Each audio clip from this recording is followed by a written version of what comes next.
안녕하세요. 김유갑의 경제부동산입니다. 구독, 좋아요 부탁드립니다.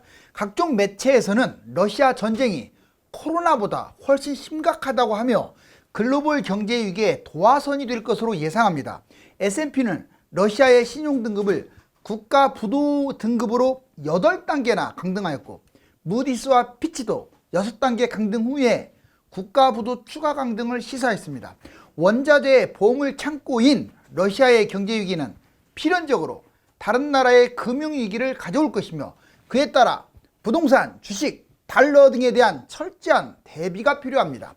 만약 전쟁이 확대되거나 원자로가 문제가 생긴다면 상황은 최악으로 치달을 것입니다. 유료 상담은 010-3999-8808 전화 주십시오. S&P, 무디스, 피치 3대 신용평가사 러시아 부도, 사실상 부도라고 보시면 돼요. 이제 회생이 좀 어려워 보입니다. 부동산, 주식 정말 큰일 났네요. 지금 이거 전쟁 나듯이 전투기가 쭉 미사일을 쏘면서 지금 가고 있는데, 자, 이때 추락하는 것은 전투기가 아닙니다. 아파트, 주식, 가상화폐, 채권 꼭 기억하세요. 이런 것들에 투자하게 되면 위험해요. 자, 러시아 국가부도 전 세계로 확대. S&P는 러시아 신용등급 국가부도 직전으로 강등했습니다. 사실상 국가부도 단계예요. 자, 보면은 3대 신용평가사 S&P가 8단계 하향, 무디스가 그 이전에 6단계, 피치도 6단계 하향했죠. 결국 S&P처럼 이제 C등급으로 국가부도 단계로 강등시킬 가능성이 높습니다. 루브라는 가치가 엄청나게 하락해서 사실상 휴지 조각이나 다름없게 됐고, 2분기 성장률 4월 달부터 성장률이 마이너스 35% 이상일 것으로 예상합니다. 그리고 전쟁이 장기화되는 것도 문제가 되고요. 원자재 이게 폭등을 함으로써 각 인접 국가라든가 또는 영향을 받는 국가들이 연쇄 부도가 날 수가 있어요. 외환위기가 또 터질 수 있다는 거죠. 핵시설 위험하고 핵전쟁으로 위협도 하잖아요. 지금 3차 세계대전 극단적이지만 이것은 조금이라도 염두를 하고 있어야 돼요. 자, 국가부도로 이제 확대될 때 S&P 국가부도 이미 강등했고, 무디스, 피치는 추가 강등한다고 했죠. 자, ETF를 상폐한다고 지금 뉴스가 나오고요. 은행도 무려 7개, 8개를 퇴출시키는, 그러니까 이제 중국의 문을 두드리고 있어요. 러시아의 부호들이. 종합적 모든 제재, 그러니까 종합 세트로 제재를 가한다. 할 수 있는 건 다 한다. 원자재 급등하고 핵 위협이 지금 난무하고 있죠. 결국은 러시아의 문제는 세계 연쇄 경제 위기까지 염두를 하고 계셔야 돼요. 주가, 부동산은 뭐 이건 볼 것 없이 붕괴됩니다. 자, 그러면 여기 한번 보실래요? A 투자 등급, 그 다음에 B 투기 등급, C는 사실상 부도 등급인데, 이제 B와 C는 같은 등급으로 이제 처리가 되죠. 먼저 무디스 볼까요? 여기 러시아라고 써 있죠. BBB 마이너스. 이게 어디까지 내려가느냐? 무려 6단계. 여기 제일 밑에 부분에, 자, B 마이너스 또는 B3. 파키스탄, 우크라이나와 지금 나란히 하고 있어요. 러시아가 아주 나쁘진 않았거든요. 그런데 S&P는 한 단계 더 떠가지고, 자, B에서 여기 러시아 보이시죠? 여기에는 나와 있지도 않는 CCC 마이너스. 사실상 부도 단계까지 끌어내려 버렸습니다. 피치도 거의 몽골, 우크라이나처럼 B 마이너스 단계까지 끌어내렸어요. 이제 아마 추가적으로 C 등급으로 내려갈 가능성이 높아요. 여기서 현재 단계에서 보면 무디스의 B3는 투자 위험도가 아주 높다. 투기 등급이죠. 정크. 자, 그리고 피치, B 역시 같은 것이고요. CCC 마이너스가 얼마나 문제냐면 부도 위험 가능. 바로 밑에가 부도 상태잖아요. 얘들이 추가적으로 아마 이렇게 내려올 가능성이 커요. 거의 발맞추거든요. 얘들은 앞서거니 뒤서거니 하면서. 그러면 사실상 부도 상태입니다. C까지 가게 되면 부도 상태. 여기에 C 없잖아요. 러시아 우크라이나 전쟁, 경제 위기 발발. 제가 이걸 원하는 게 아니에요. 오해하지 마세요. 다만 자, 이런 상황에 대해서 대비를 하게 되면요, 그동안에 정말 힘들었던 여러분들이 기회를 창출할 수가 있어요. 항상 인생에 서너 번씩 오는 이 경제위기가 여러분들을 어둠에서 빛으로 끌어올려주는 역할을 할 수가 있습니다. 돈이 꼭 많아야만 되는 것도 아니에요. 보세요. 전쟁 장기화. 그래서 러시아는 국가부도 가능성이 높은데 러시아는 미국이라든가 나토라든가 UN 지금 이런 것들로부터 총체적 제재를 당하고 있어요. 고립 단계죠. 중국도 반대 안 하고 기권하잖아요. UN 표결에서도. 상임이사국도 이제 문제가 될 거예요. 전쟁 장기화로 국내의 경제는 엄청난 파탄 아마 야기 될 거고요. 국내에서도 아마 러시아 내에서도 분열돼 가지고 푸틴이 쫓겨나는 사태가 발생하거나 아니면 악에 받쳐가지고 더 문제가 심각해지거나 수출 에너지값 급등 경제에 엄청난 악영향을 주는데 특히 우리나라 자동차가 문제예요. 지금 우리나라 제품들이 러시아에 많이 가 있어요. 예전에 그 신용을 지켰거든요. 그래서 한국에 러시아에서는 우리나라 각종 보일러라든가 전자제품 이런 것들에 대해서 상당히 우호적입니다. 그런데 이런 부분들이 상당히 문제가 생기겠죠. 조선도 수출에 차질이 생기고 전기 가스 인상은 기정사실이고 또 다른 나라 같은 경우 해외 이제 원자재 값이 폭등함으로써 세계 경제가 불안하고 어느 나라든지 연쇄 부도 IMF가 터진다. 주식, 부동산, 가상화폐 투자는 신중해야 돼요. 이건 100번 말해도 제 말이 맞아요. 지금 여러분들 잘 한번 보세요. 과연 기관 외국인이 사나요? 기관은 사는 듯 하다가 팔아제 끼고 외국인은 계속 팔고 있어요. 30년간 전쟁, 주가 보니까 글로벌 시장도 거의 안 좋았고요. 특히 우리나라는 대외 의존도가 높다 보니까 또 환율의 불안성이 있다 보니까 많이 빠져요. 부동산, 주가, 가상화폐 이러한 거품은 위기 시에 대폭락할 수 있으니까 항상 조심. 자, 그러면 이거 보세요. 러시아 경제 위기가 가져올 심각성 어느 정도 심각하냐면 원유라든가 원자재 이제 바로 이런 것들을 주로 담당하고 있는 나라가 러시아예요. 그리고 중동, 호주, 러시아가 제일 큰 비중을 차지하는데 이게 만약에 러시아가 금융위기가 터지면 딱 다음 봐보세요. 기초재 중간재 금융위기. 당연히 이걸 바탕으로 한 기초재 중간재를 만드는 나라들이 문제가 발생할 수 있어요. 예를 들면 대부분의 나라들인데 우리나라, 일본, 대만, 미국처럼. 그리고 제일 많이 완성재를 만드는 중국도 직격탄이 됩니다. 여기 중국도 지금 달러가 많이 부족하거든요. 그러면 중국은 그전에도 미중 무역 충돌 때문에 경기위기가 터진다 안 터진다. 안희화 교수 같은 경우는 아예 터질 것처럼 확신을 하잖아요. 그런데 이렇게 됐을 때 이제 이렇게 가는 거예요. 예전에는 중국이 터져갖고 이렇게 갈 줄 알았는데 러시아가 이제 문제가 생겼네요. 러시아가 경제에 대한 세계 경제에서 차지하는 비중은 별로 안 커요. 그게 문제가 아니고 바로 이것 때문에 문제가 된다는 거예요. 이 원자재, 물가 폭등. 아시아 외환위기 때 코스피가 1138에서 280, 4배 뛰었죠. 역으로 말하면 4배의 기회가 옵니다. 1억을 4억으로 올릴 수 있는 기회. IT 버블 코스피 때 이때는 이제 코스피가 1059가 480, 거의 2배 이상. 카드 대란 때 852, 420, 2배. 미국발 금융위기 때 2064에서 938, 2배 이상. 자, 이번에 질병 사태. 3266이 이제 꼭지였고 대략 한 2200, 300에서 떨어졌잖아요. 한 1000 정도 떨어져서 40% 가까이 떨어졌다. 이제 만약 이번에 금융위기가 터진다면 기본 60%로 봐야 돼요. 왜냐하면 1000까지 봐야 돼요. 코스피 지수를. 질병만 갖고도 1400대로 떨어졌는데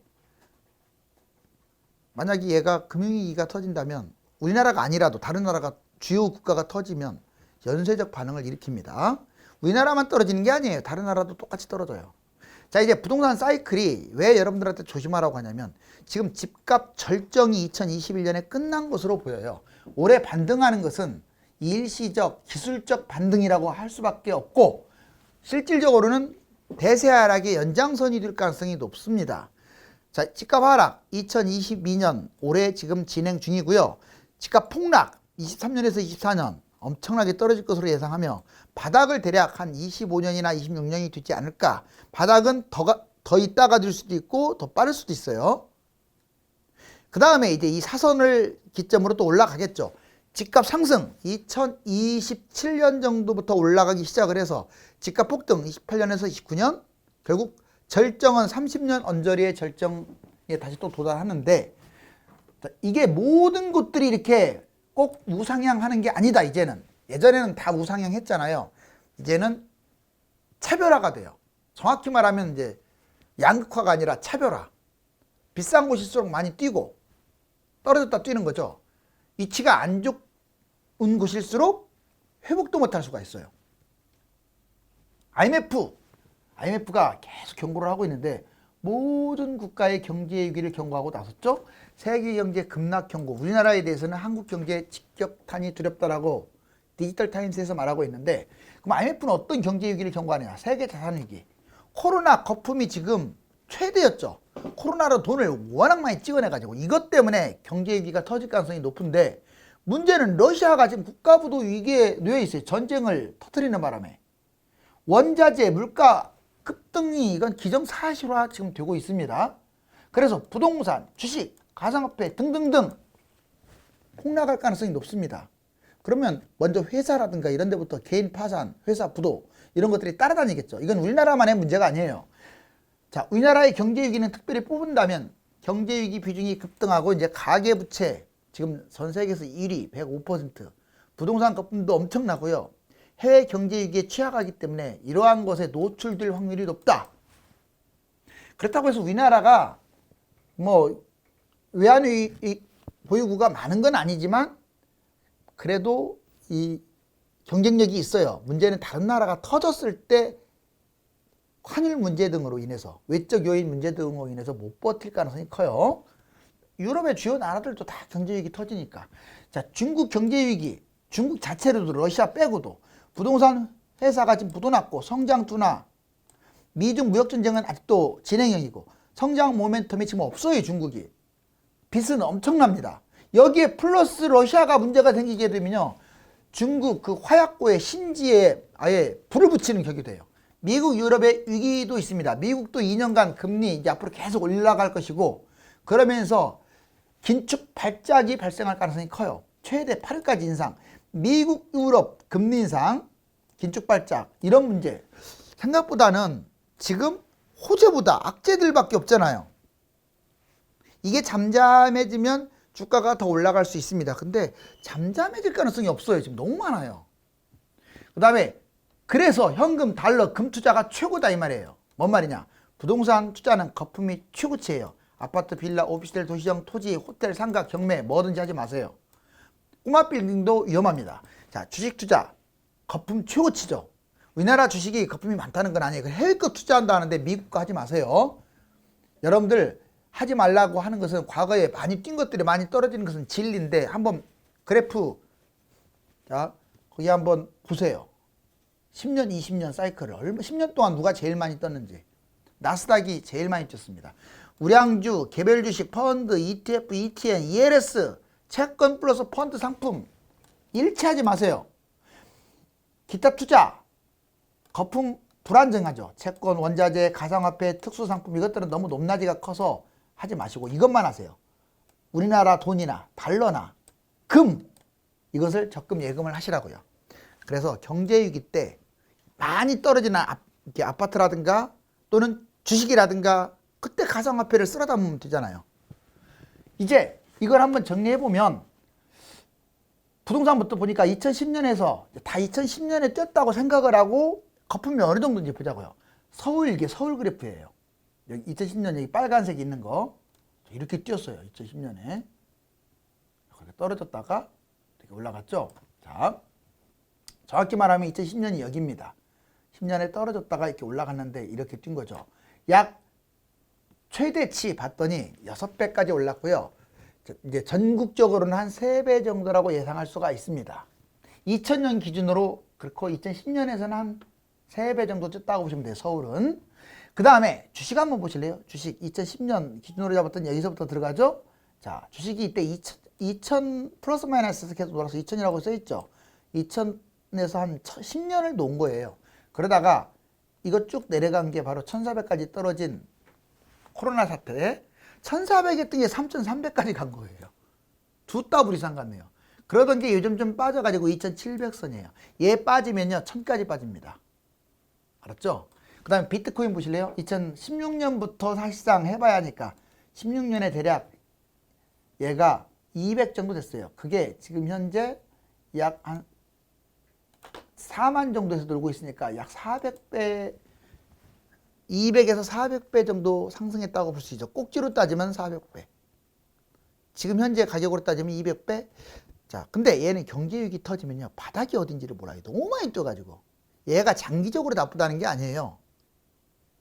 지금 장기가 중요한 게 아니잖아요. 당장 코앞이 중요하지. 반토막은 아무것도 아닙니다. 여기 뛴 거 보면.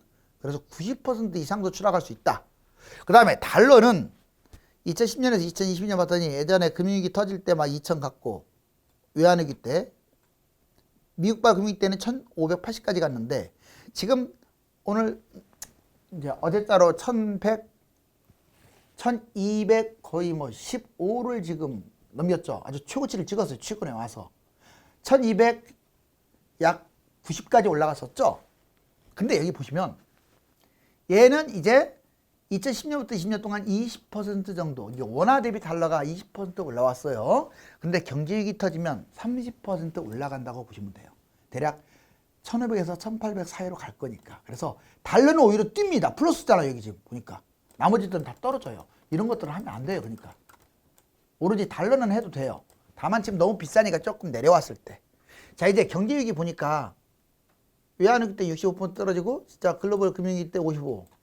그리고 코로나 때 약 36이 떨어졌음을 알 수 있어요. 근데 이 미국이란 나라가 어느 나라가 이제 좋은 일도 많이 해요. 미국이. 그렇지만 옛날에 구소련하고 냉전 시대 때 무너뜨려서 이기고 그 다음에 일본이 뜨려고 하니까 플라자 합의 때 일본 경제를 망가뜨리고 자 이제 중국이 또 올라가려고 하니까 기축 통화에 대해서 달러에 대해서 자꾸 문제를 삼으니까 그걸 바탕으로 미중 갈등이 본격화되는데 결국 중국도 무너질 것 같아요. 자, 그런데 이제 러시아가 다시 또 부상되고 있죠. 러시아 의존도 천연가스, 원유, 팔라듐, 니켈, 밀 이것만이 아닙니다. 정말 많아요. 우크라이나 같은 경우는 밀공장이라고 할 정도로 생산, 곡물 저건데 이렇게 되면 전 세계가 지금 다 물가가 올라갈 수 있는 위험천만한 상황이에요. 자, 여기서 보시면 배터리, 정유, 석유화학, 조선, 항공, 우리나라하고 관련된 바로 이런 것들이 문제가 될 수 있어요. 그리고 실질적으로 전쟁 났을 때 보니까 이게 까만 게 코스피거든요. 전쟁 날 때마다 추락하는 거 보세요. 여기 전쟁 날 때마다 추락, 날 때마다 여기도. 자, 이렇게 해서 전쟁이 일어나게 되면 상대적으로 타격을 많이 받는다. 이건 어떤 그림을 희화화했냐면 돈 많은 사람은 위기를 기회로 삼는다 이거예요. 그런데 서민들은 이때 등골 휘게 마련이에요. 그래서 지금부터 준비를 해야 돼요. 진짜 이런 위기를 두려워하지 마시고 이 위기를 지금부터 준비하면요. 여러분들도 얼마든지 부자가 될 수 있거나 아니면 윤택한 생활을 할 수가 있습니다.